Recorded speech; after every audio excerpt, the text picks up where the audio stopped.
Welcome to the Politics of Everything. I'm Amber Daines, your host and podcast producer. This is a half hour of power, a podcast dropping every week where I unpack the politics of everything, from money to motherhood, nutrition to narcissism, startups to secularism, the environment, quality, and much, much more.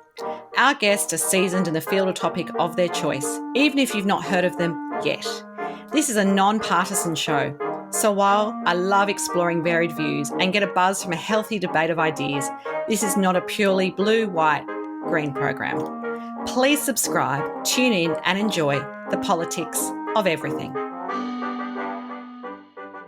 Charitable causes seem to be everywhere, from micro-philanthropy from individuals using platforms like GoFundMe to large-scale not-for-profit brands like the International Red Cross or Amnesty sweeping into disaster and war zones, asking for our support financially and on a more sustained basis through donation plans or even bequests. Australians are generous people. The Charities Aid Foundation report in 2022 identified Australians as the fourth most generous out of 119 countries surveyed. At the heart of this is a theme of social change, which is our topic today. And my guest for this topic is Weh Yeoh, who has recently released a book, Redundant Charities, where he challenges everything we thought we knew about the charity sector and presents a daring and personal exploration of the inherent flaws within today's charitable models with some bold alternatives for lasting social change. It's more than a critique. Redundant Charities is also a compelling blueprint for those looking for alternatives to the inherently flawed design of the sector, with some examples and solutions. And I love this audacious claim in the book. Perhaps the most impactful action to a charity can take is to shut down. He is also the CEO and co-founder of UMBO, a social enterprise, founder of OIC Cambodia, and a TEDx speaker. He's born in Sydney and lived, volunteered and worked in Cambodia for over 5 years and is a professionally trained physiotherapist who's also completed a master's in development studies. He has a diverse background, having travelled through remote parts of Asia, volunteered with people with disabilities in Vietnam, interned in India and studied Mandarin in Beijing. He founded OIC Cambodia after meeting Ling, a boy who slurs his speech. With basic speech therapy, Ling is going to school for the first time, coming second in his class. And when he founded OIC in 2012, there was not one local speech therapist in Cambodia, despite an estimated over 600,000 people needing speech therapy. And within 4 years, he handed off leadership to the predominantly local team because with his decades of experience and expertise in the social sector, he knew it was the right thing to do to create real sustainable change for the charity. And at the end of the day, Weh wants more international charities to embrace redundancy. So we warmly welcome you to the Politics of Everything. Thank you, Amber. I really appreciate that intro. Podcasting remotely can be challenging, but it doesn't have to be. Since day one of the Politics of Everything, I have relied on Zencastr's all-in-one solution to make the process quick and painless, the way it should be for those of us who just love great content and want to get our ideas out into the world. If you know me, I'm obsessed with quality in terms of my guests, my sound, and everything about my show has to be great the first time. I'm time poor. It's so easy to use Zencastr. I'm not tech savvy and you don't need to be either. There's nothing to download. Just click on the link and off we go. Zencastr is all about making your podcasting experience easy, and with everything from local recording to automated post-productions now in their toolkit, you don't have to leave your browser to get that episode done, and done fast. I have a special offer for you, and hopefully you can experience what I have with Zencastr. Go to zencastr.com/pricing and use my VIP code, the Politics of Everything, all lowercase and one word, to get 30% off your first 3 months of Zencastr Professional. How good is that? I want you to have the same easy experiences I do for all my podcasting and content needs. It's time to share your story. Oh, what a life you've led so far, and of course so much more to do, I imagine. As a young kid, what did young Weh want to do, and did that kind of pan out? Was physiotherapy in the mix? Was it medical stuff? Did you think you'd be an astronaut? Do you actually remember what you thought your early career might actually look like? And I'm meaning like when you're a little kid, you know what I mean? Yeah, no, I do remember, and not breaking any stereotypes of being raised in an Asian family, but I did actually want to be a doctor. And then don't worry, I came from a Jewish family. family and it was like doctor, lawyer, the same thing. I think it's just that it's that immigrant thing, right, where it's like got to do the kind of solid job and that's what you think you're going to do. Exactly. Yeah, exactly. And I obviously didn't become a doctor. My parents still love me. But what happened was I saw my eldest brother go through medicine and the challenges and the length of time that was required. And I realized it wasn't for me. And so I wanted to become a physiotherapist instead. And I did start along this career of wanting to build a huge physio empire with multiple clinics all over Sydney and maybe Australia, and had dreams of driving a Lamborghini and, all that kind of like high life stuff which is something that, I'm not denigrating in any sense, but it's just not me. It's just something that was someone else's dream, I think. And then I had a really interesting moment where I think it was a second or third year university placement, and I was in a hospital working with a guy who'd had a stroke. And this guy, John, on day one couldn't sit independently. And with daily physio for about 5 weeks, we worked really hard in and out. He was a very, very good, very hardworking guy, wanted to get better. And then on week 5, he was able to walk independently down the corridor by himself. And it was just this moment of like, oh, wow, there's a lot more that I can contribute to in terms of making the world a better place with my physio dreams. It's great. I love that story. That's like joining the dots and really, I guess, working out what makes you tick as much as what you're good at. In Australia, you say half the revenue in the charity sector goes to the largest 0.4% of charities. Large charities take more than their fair share of resources, encouraging a bigger is better mentality. Local charities in developing countries receive just 2% of global humanitarian aid and the rest going to large international aid agencies. It's really interesting to think about this idea of making themselves redundant when they obviously wield so much power. Do you want to just talk to that and what's kind of, I guess, some great solutions to this? Because this might be eye-opening for a lot of people listening today. Yeah, for sure. And I hope it is eye-opening. And just to start off with that, there, as you said in your intro, there is so much going on in the charity space. We're being hit up for donations all the time. There are so many good causes to contribute to, and yet sometimes it feels like these problems that we're trying to solve never really go away. And part of the reasoning for that, I think, is that in the charity sector, charities aren't really incentivized to solve the problem. Once you set up a charity and you have people that are on the payroll and you've got a name for yourself and an identity, it is much easier, I think, to keep that charity running. And it's much harder to actually make it redundant and to shut it down. And it's really hard to hand off that power to other people. So I think just starting off with that first is, if we are to come up with a new way of solving social issues, we have to look at the existing charity structure and we have to look at the incentives, first of all, and try and work out how we can break them. And one of the ways I think we can break them is by making sure that charities solve a problem rather than addressing a symptom. So as we discussed, my background is physiotherapy. If you think about when you go to see a physio, Amber, and the physio looks at your back and says, you've got some back pain and I can help you by doing some manual work on your back and maybe giving you a massage, and that feels really great. And then you walk away feeling better, but the next day the pain comes back. And that's because the physio is addressing the symptom. However, hopefully, if it's good physio, they will eventually give you exercises and maybe some advice, and then you'll go away and use that information to then prevent the problem coming back, and you'll solve the underlying problem. Now, if we took this mentality to our work at charities, we'd see symptom addressing work be something of the past. We'd see problem-solving work being something of the present and future. And I think that's what the future of charities should look like. It's an interesting concept. I just don't know how do you get these charities to kind of see it from that point of view. Like you say, a lot of it's embedded into practices which have been around for decades. So what is a way in which you think that those, bigger charities particularly can actually become redundant, if you like? Is there kind of a pathway to that? Yeah, look, I think it's harder for the bigger charities for sure because more is at stake. When you start something and it gets bigger and bigger, and then growth and bigger is better is the underlying mentality, it does become really hard to then think about, well, at what point are we going to stop doing this work? But I guess one of the key things to think about is that work is ended anyway.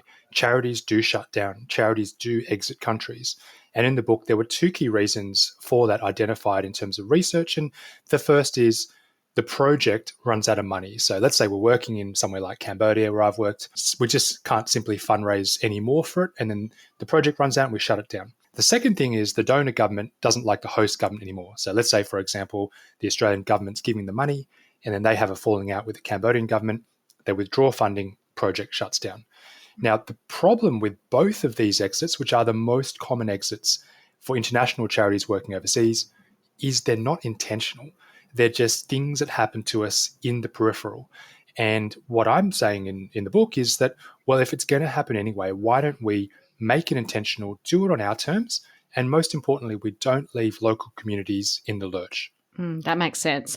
Look, giving is big business, and as much as it is a social justice marker, if you like, is the way a charity runs itself the main drawback to this success, if you like, from the way you're defining it, in doing what it says to do? So, for example, if you say, I want to go in and reduce preventable diseases through a vaccination program, and I'm going to be done at some point? Or is that just part of the marketing and they're really inside the machinery of these charities is this vision that, okay, well first of all, we'll do this program and then we'll roll out something else and it'll just be this never-ending basket of need, I suppose, you know? Yeah, well, I mean, I think if listeners are more familiar with for-profit examples and the tension between project and program teams and marketing teams, the same tension exists in charities. You know, you got the people that are saying, we need to sell it by saying that we're doing this. And the project people are like, well, that's not really what we're doing. So when you come up with this idea around we're going to make ourselves redundant, it's a lot harder to sell. So let's use an example. For example, let's say, all right, Amber, you give me $100 and I'm going to use $100 to sponsor a child in a village in India. Now, for a number of reasons, which we don't have time to get into, that's not actually a very sustainable way of helping someone in somewhere like India. Let's say, for example, another charity comes along and says, give me $100.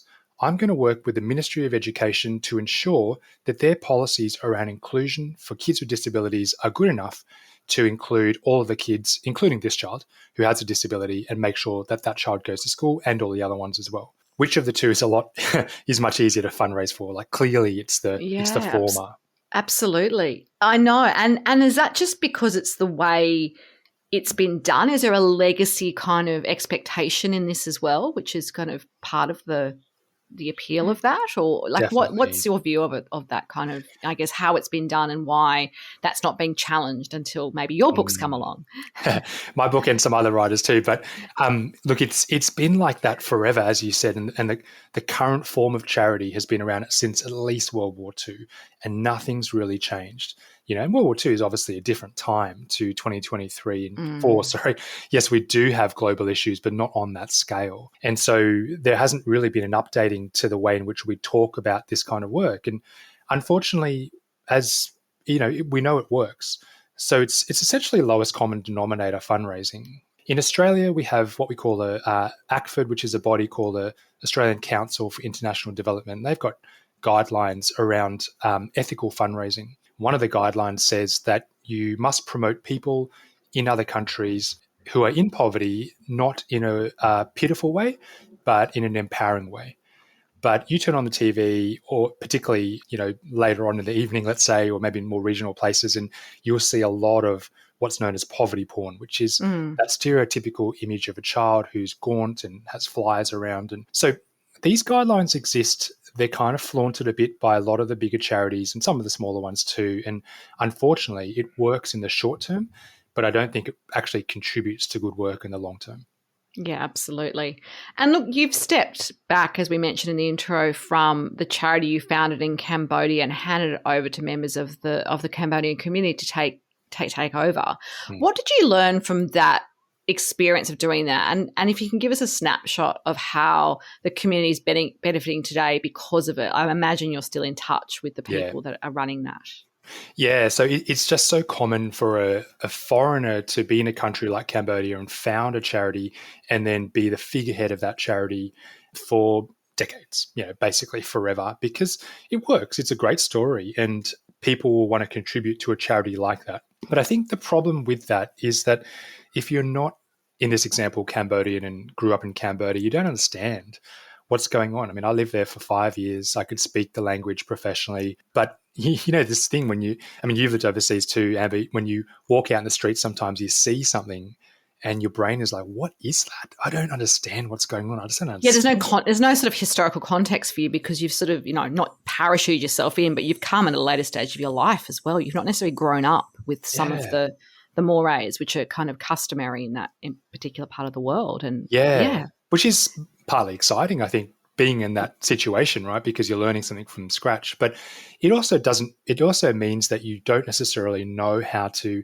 make decisions that are locally appropriate, and more importantly, you don't know how to solve someone's problems for them. So I think having a local leader is really important from a moral and a practical perspective. And I think in Cambodia, because of the fact that the Cambodian team is leading this initiative, they've been able to make inroads into Cambodian government and Cambodian universities and Cambodian health centres a lot easier because they know how to navigate that better than any foreigner could. And is that something when you set that up, that was always the plan? Like just to go back in time a little bit, was that always part of that, or did you learn that once you'd set it up that this was the best way to kind of progress it? No, there were two things I was very clear on from the beginning. One is that the charity has to shut down, and this charity will shut down in 2030 when OIC Cambodia, which is the name of the charity, when it helps to create 100 therapists, speech therapists that are integrated into the public sector. And the goal is to do that by 2030. We'll know that we'll have built this profession from 0 to 100, and we'll have created the ecosystem for the country to build the rest of that profession. And then the second thing that I was very clear on was must be led by a Cambodian team. So you had that already in the DNA, which is good to know. Yeah. Do you think that government, and that means government across the board, and business should have a hand in the not-for-profit sector, like being able to sort of, work together, if you like? And if not, why not? Because it's one thing for private individuals like yourself or, other sort of benefactors to get involved from a private point of view. And look, I've actually done a master's in philanthropy many years ago, and I did look at models of philanthropy. And, the US is streets ahead of us in terms of private philanthropy and so forth. But is it something where you think, governments need to be involved at some level, whether that be financial or some of the regulatory stuff as well, to make them fully successful? Yeah. Well, I mean, I think if we're talking about creating long-lasting social change, we need all of these sectors working together in tandem, and we need them all contributing. But the devil is obviously in the details as to how they contribute and who has the power and who, doesn't as well. And I think that's often the challenge. You mentioned big business. So there's a huge private sector influence in the nonprofit sector. And I think that's one of the reasons why we have this bigger is better mentality. It's come, I think, from the private sector. But the problem one of the challenges maybe about private sector being heavily involved with solving social issues is no one actually elected them. So, I didn't, for example, elect the founder of Amazon, Jeff Bezos, to pick which social issues are the ones to solve. So they're not democratically elected, but they wield so much influence. So I think we just got to be careful about how they're involved. In the book, there's some really great examples of charities that have started solving a problem and then handed off their work to government and private sector. And that's because these nonprofits realize that they can't actually solve the underlying problem. They just don't have the resources to do so.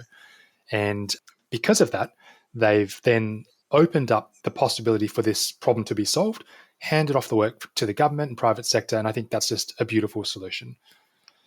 Yeah, I think you really addressed that question quite well, and I think for most people that would make sense as well.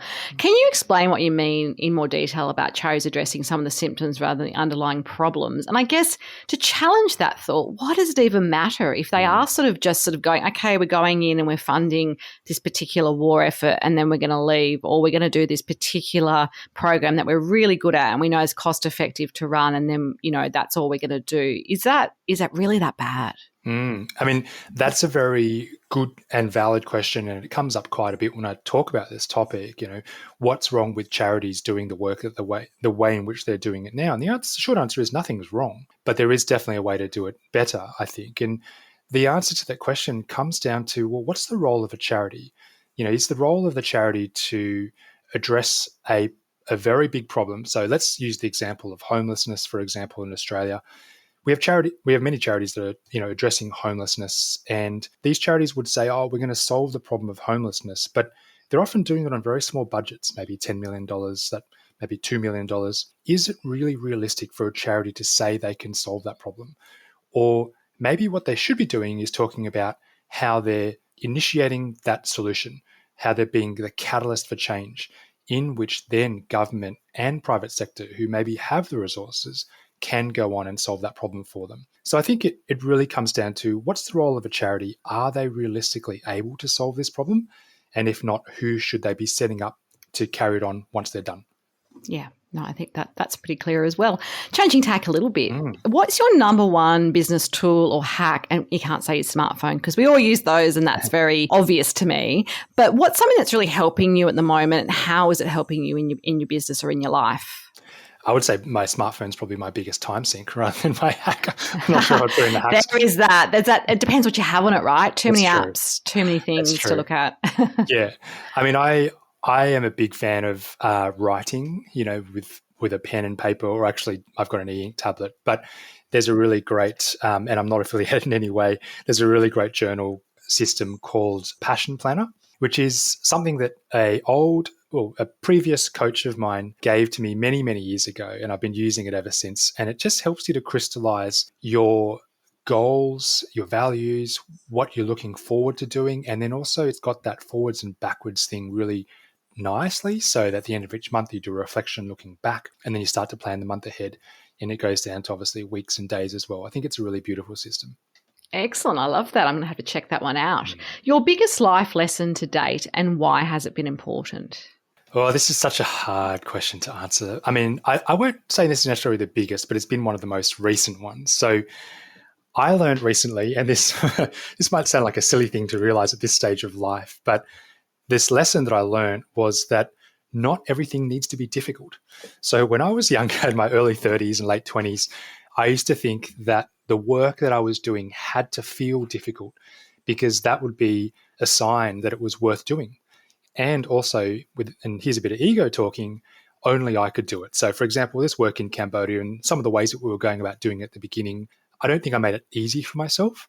And I thought that that was the sign that I was doing something right. But as I get older, I start to realize that if something is feeling too difficult, it's either the wrong timing or the wrong methodology. Like you're trying to do it too early, or you're just doing it in the wrong way.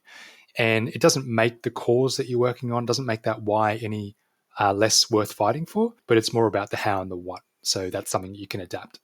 Oh, that's great advice.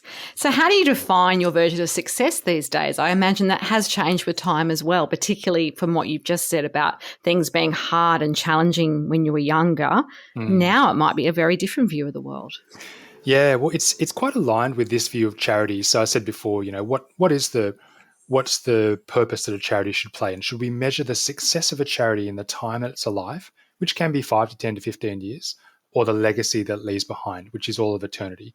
And clearly with our work in Cambodia with this charity OIC, we're talking about trying to set something up so that we can measure the success of it when it's closed, and that's going to be for all eternity. And I would say that's the same for me in terms of my personal success. It's been something that happens as you get older, of course, is you start to think a little bit more about the legacy that you leave behind. And I think professionally, one of the things that I'd like to be able to achieve is to help people to internally question what it means to help, and not just to inspire them to want to help people, because I think there's a lot of people that are doing that, but also inspire them to think critically about how do we best help people and how we're doing things at the moment that aren't serving us so well.